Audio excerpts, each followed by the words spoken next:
नमस्कार, हर हर महादेव। आज यहाँ पर हम बुध ग्रह के बारे में चर्चा करेंगे।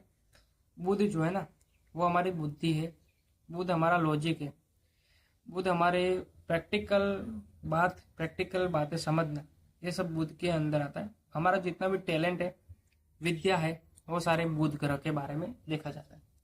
उससे पहले बुध के बारे में बात करूँ, उससे पहले आपसे एक बात कहूंगा कि अगर ज्योतिष में आपको कोई टॉपिक समझ ना आ रहा हो, ज्योतिष में इंटरेस्ट है लेकिन कैसे स्टार्ट करें, क्या करें, समझ ना आ रहा हो, तो आप मुझे कमेंट करिए। मैं अपना कॉन्टेक्ट नंबर दूंगा या तो उस पर वीडियो बनाऊंगा। ओके, अब बात कर लेते हैं बुध की। बुध जो है ना, बहुत ही होशियार चतुर ग्रह माना जाता है।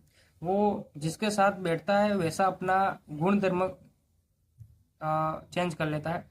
जैसे कि सूर्य के साथ बैठा तो सूर्य जैसा होगा, शनि के साथ बैठा शनि के जैसा होगा। आप इस प्रकार बुध को समझ सकते हैं।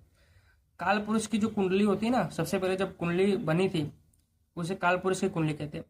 उसमें जो बुध होता है ना, उसको दो घर दिए हुए, दो हाउस दिए है कुंडली में, एक तीसरा और एक छठा। तीसरा स्थान पराक्रम का है, छठा स्थान रोग शत्रु और कर्ज बराबर ऋण का है। ये दोनों स्थान बुध को दिए। बुध की दो राशियां है, मिथुन और कन्या बराबर। और दोनों की दोनों राशियां बहुत ही होशियार है। दोनों की दोनों राशियां दृढ़ स्वभाव की है। द्विज स्वभाव मतलब कि उनके पास दो प्रकार के स्वभाव है। जो भी मिथुन राशि वाले जितने भी जातक है ना, जिनकी जन्म की राशि मिथुन है, वो व्यक्ति है ना बहुत ही प्रैक्टिकल लॉजिकल बातें करते हैं और वही सोचते हैं। और जो कन्या राशि होती है ना, वो बहुत ही शांत पृथ्वी तत्व की राशि है, मतलब बहुत ही धीरे से काम लेने वाली होती है और सारी बातें धीरे धीरे एक्सेप्ट करती है और समझती है। दोनों राशि बुध की है लेकिन बहुत ही डिफरेंस है। ये जो बुध है कहीं ना कहीं आपको बिजनेस करवाता है। बिजनेस में ग्रोथ होगा नहीं होगा, ये बुध से देखा जाता है। फिर किस प्रकार का बिजनेस करना, वो भी बुध से ज्यादातर देखा जाता है। क्योंकि बुध जो है बिजनेस का कारक माना जाता है, वही बुध वाणी का भी कारक माना जाता है।